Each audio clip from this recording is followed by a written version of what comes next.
તાર વગર બોલાય બધા આવી જાય ગામડેથી, કારણ કે આપણા મત બધા અમદાવાદ રહેવા જતા રહેલા, અહીંયા કોઈ ઓછા રહે. હવે તો બિલકુલ નહીં રહેતા હોય. હવે જો હું હાથ ઊંચા કરાવું, આખા બે મંડળ ભાઈઓના બહેનોના ભરેલા છે, પણ ધરણમાં કેટલા રોજ હાથ ઊંચા કરો તો પરાણે 15% 20% ધરણમાં રહેતા હશે. બધા અપડાઉન કરે, ગાડીઓ લઈને આવી જાય કરે. કડીમાં 500 ઉદ્યોગો છે, કડીના 500 ઘર અમદાવાદમાં ચાલે છે. રોજ નવી ગાડીઓ લઈને બધા આવે. આપણે અમારા મને ફોડમાં તમને દાખલો આપું, લોકોને કેવો ફાયદો થતો હોય છે. ફોડના કાર્યકરો આગેવાનોએ મને 3 વર્ષ પહેલા રજૂઆત કરી. એક મંત્રી હતો કે આપણે એમપીએસ ની બસ ચાલુ કરી આપો.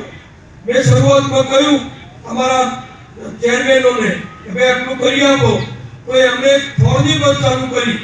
તમને જાણી નવાઈ લાગશે અમદાવાદવાળાને, આજે કડી ફોડના 44 ટ્રીપ આજે એમપીએસ ચલાવે 44.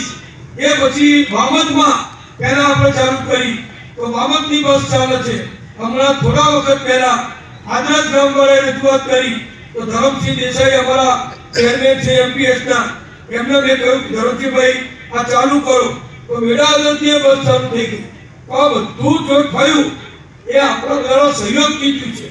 આપણે બધા જે આપણી સત્તા આવી, જે ભારતીય જનતા પક્ષની સરકાર આવી અને સરકારમાં અમે બધા બેઠા છીએ એટલે આ બધું કરી શકીએ છીએ. આ બધું કઈ જમીનોની દલાલીમાંથી નથી થયું. આ બધું કરદાકૃતિ કરી અને લોકોનું કરી નાખી નથી. આ પ્રજાના પ્રેમથી થયું છે, અને પ્રજાનો પ્રેમ જેને મળે એ જ સાચો નેતા કહેવાય. હોદ્દો મળે નહીં, હોદ્દો તો અનામતના કારણે મળે, બીજા કારણે મળે. હોદ્દા મળવા એ મોટી વાત નથી, પણ હોદ્દાને સફળ બનાવવો.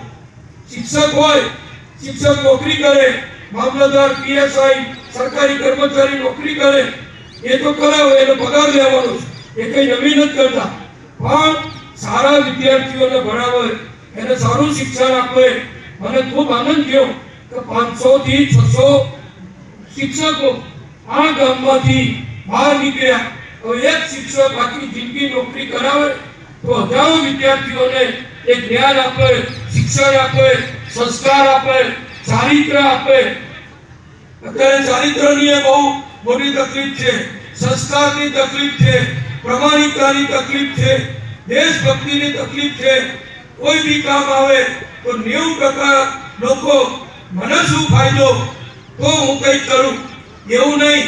પણ અહીં બેઠેલા અને સામે બેઠેલા મોટા ભાગના લોકો એવા છે કે હું નહીં, મારું ગામ, મારો સમાજ, મારી સ્કૂલ, મારું મંદિર, મારી 27 સમાજ, આ રીતે તમે જે કામ કરો છો. આ મુકેશભાઈ મને યાદ આવે સમૂહ લગ્નનું, કેવા સમૂહ લગ્ન થાય છે સમાજમાં. દીકરા દીકરીઓને પ્રેમથી ભણાવવાના, સમાજ માટે શિક્ષણ માટે આપવાનું છે, એ બધા આપે છે. આ બધું હવે પહેલા મહેનત કરીને આપવું પડતું હતું. હવે ભગવાને એવું ગોઠવ્યું છે કે ઓટોમેટિક વધી જાય. આ હું બધા બિલ્ડરોને જમીનોના દલાલો ઓળખું છું. જમીનના દલાલો ખાલી મોટરસાઇકલ લઈને ફરે, પાનના ગલ્લે ચાની લાડીએ બેસે, બેડા ચોકડી હોય, કડી અમારો કરણનગર રોડ, બધા દલાલો. અને હવે રાજકારણના દલાલ બધા થઈ ગયા છે. દલાલી કરી અધિકારીઓ જોડે ઓળખાણ રાખવાની. ભાજપનો હોદ્દેદાર છું, ભાજપનો કાર્યકર છું, નેતા છું, એટલે અધિકારીએ ફટાફટ કામ કરી આપે. આ ભાજપ સરકારે બધાને બહુ મોટા સુખી કર્યા, એટલે દલાલી કરતા આજે બધા કરોડપતિ થઈ ગયા. એટલે આ બધું ભગવાનની આશીર્વાદ છે, દુનિયા બધાના આશીર્વાદ છે.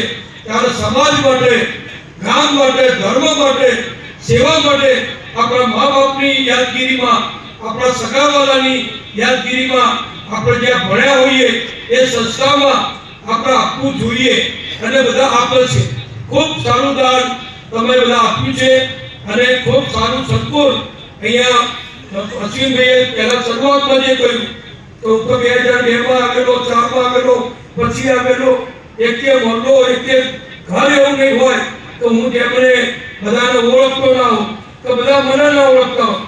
અને હું તમને એ પણ કહી દઉં, હું આ બધું બોલી શકું છું કે આ બધું જે કર્યું છે એ મારી શક્તિથી નથી કર્યું. તમે બધાએ ગામડાના આગેવાનોએ વડીલોએ હું 1990માં પહેલી વાર ધારાસભ્ય તરીકે ભર્યો. કાં તો નવો હતો, કડી નગરપાલિકાનો પ્રમુખ હતો, કડી વાત તો મને બહુ કોઈ ઓળખાણી નથી. એ વખતે ગામડાના આગેવાનોએ તમે બધાએ ભેગા થઈ અને મને ધારાસભ્ય બનાવ્યો. પછી તો સતત ધારાસભ્ય થયો. આપણી ભાજપની સરકાર આવી તો આરોગ્ય મંત્રી થયો, માર્ગ મકાન મંત્રી થયો, નાણાં મંત્રી થયો, નાયબ મુખ્યમંત્રી થયો, બધું થયો. પણ મારા હિસાબે નહીં, મારી શક્તિથી નહીં, તમારા બધાના આશીર્વાદથી, તમારા બધાના સહયોગથી જાય રશિયા જાય. આખા દેશમાં MBBS ની સીટો જ નહોતી. આ અનામત આંદોલન કેમ થયું? અનામત આંદોલન એટલા માટે થયું કે 90-90%, 95-95% માર્ક્સ સામાન્ય વર્ગના બિન અનામત વર્ગના છોકરા છોકરીને આવે, પણ 95% આવે, 92% આવે તો પણ એને કદાચ મેડિકલની સીટો ગુજરાતમાં તો ભારતમાં ઓછી હતી ત્યારે એડમિશન નહોતું મળતું. મોદી સાહેબે ગુજરાતમાં મુખ્યમંત્રી થઈ નવી મેડિકલ કોલેજો ચાલુ કરી. હું આરોગ્ય મંત્રી હતો, મારા હસ્તક 10 જેટલી મેડિકલ કોલેજો હિંમતનગર હોય, વિસનગર હોય, વડનગર હોય, આપણી પાટણ અહીંયા ધારપુર પાટણ હોય, મોરબી હોય, 10 મેડિકલ કોલેજો તો મારા હસ્તક ચાલુ થઈ. તો આ એડમિશનો ફૂલ થઈ જાય. હવે બધાને એડમિશન લેવા હોય ત્યારે ના મળે એટલે જ્યારે બહુ જ ટકા આવ્યા હોય એ વિદ્યાર્થીને અસંતોષ થાય, એના મા બાપને અસંતોષ થાય. એના કારણે આ આંદોલન થયું. એનું મૂળ ઉપાય મોદી સાહેબે કર્યો અને મેડિકલ સીટો દર વર્ષે 10,000 વધશે, ઓછી નહીં. અને મેડિકલ સીટ વધારવી એટલે દેશ મૂકી દેવું નહીં. એક મેડિકલ સ્ટુડન્ટને વધારે એડમિશન આપવું હોય તો વધારે પ્રોફેસર જોઈએ, વધારે ટીચિંગ નોન ટીચિંગ સ્ટાફ જોઈએ, લેબોરેટરી જોઈએ, હોસ્પિટલની પથારીઓ જોઈએ, લાઇબ્રેરી જોઈએ, હોલ જોઈએ, બધું જ જોઈએ. એક સીટ ઓછામાં ઓછી 25 થી. ગુજરાતની અંદર ભારતીય જનતા પાર્ટીના પાછલા 20-25 વર્ષના અહંકારી શાસનના કારણે લૂંટનો કારોબાર ચાલે છે. ભાજપનો ખેસ નાખો ને લૂંટના લાયસન્સ લઈ જાઓ તેવી નીતિના કારણે ભાજપા પોતે મોટી પાર્ટી બનવા માટે જે હથકંડા અપનાવ્યા અને એના કારણે જે રીતે ગુજરાતમાં જાતિનું પ્રમાણપત્ર હોય, આવકનું પ્રમાણપત્ર હોય કે અન્ય કોઈ પણ ખેડૂતનો દાખલો હોય, તમામમાં ભ્રષ્ટાચારને શિષ્ટાચાર બનાવવાની ભારતીય જનતા પાર્ટીએ તમામ વિભાગોમાં એજન્ટ પ્રથા દાખલ કરી દીધી.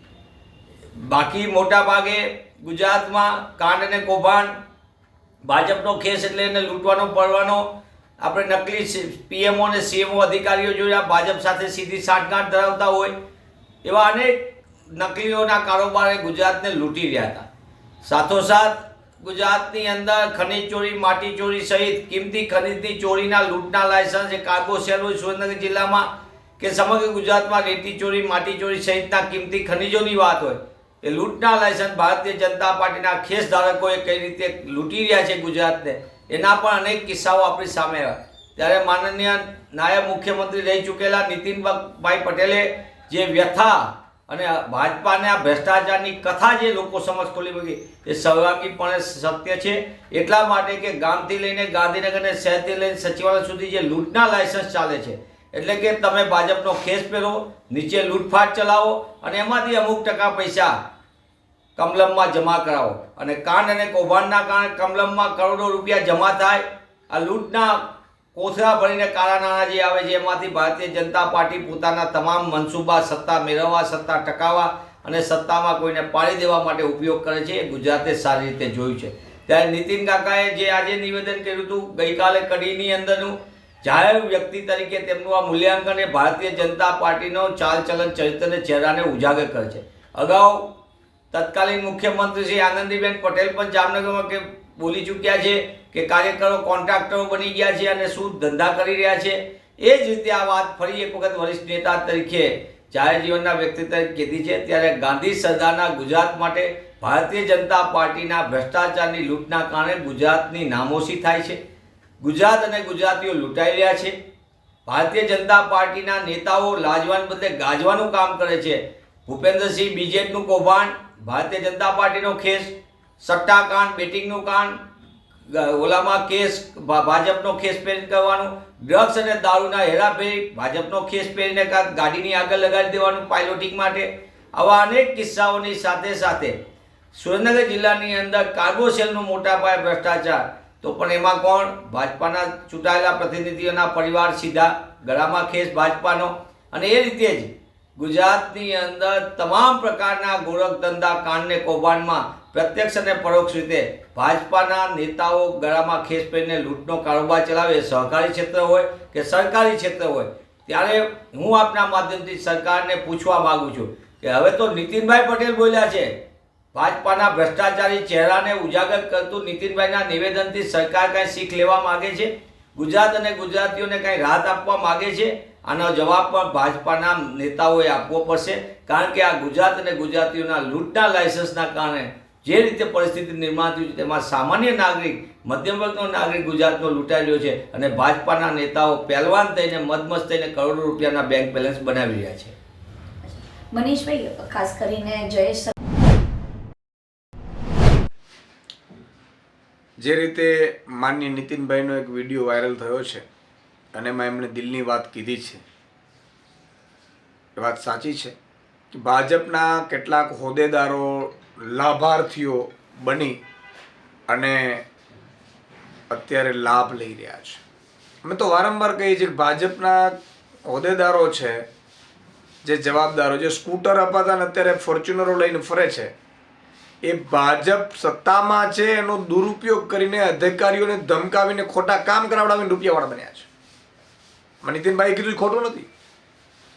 આ જમીનોના દલાલો છે, આ રાજ્યના દલાલો છું. તો એમ કહું છું કે ભાજપના નામે સત્તાનો દુરુપયોગ કરીને અધિકારીઓ પર ખોટા કામોનો પ્રેશર કરીને ખોટા કામો કરાવડાવીને રૂપિયા ભેગા કરે છે. ગુજરાતને લૂંટવાના કામ કરે છે ભાજપના કેટલાક હોદ્દેદારો.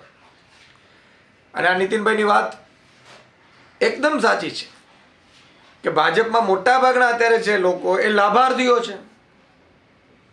એને ગુજરાતથી કે દેશથી કે દેશની જનતાની, ગુજરાતના રાજ્યની જનતાની કંઈ પડી જ નથી. પોતાના ઘર ભરવા છે, પોતાના ઘર ભરવા માટે અધિકારીઓ પાસે, કારણ કે સત્તા છે, સત્તામાં અધિકારીઓને દબાવી ખોટા કામો કરાવડાવી અને દલાલીઓ ખાઈને મોટા થયા છે. આ ખૂબ જ ચિંતાનો વિષય છે.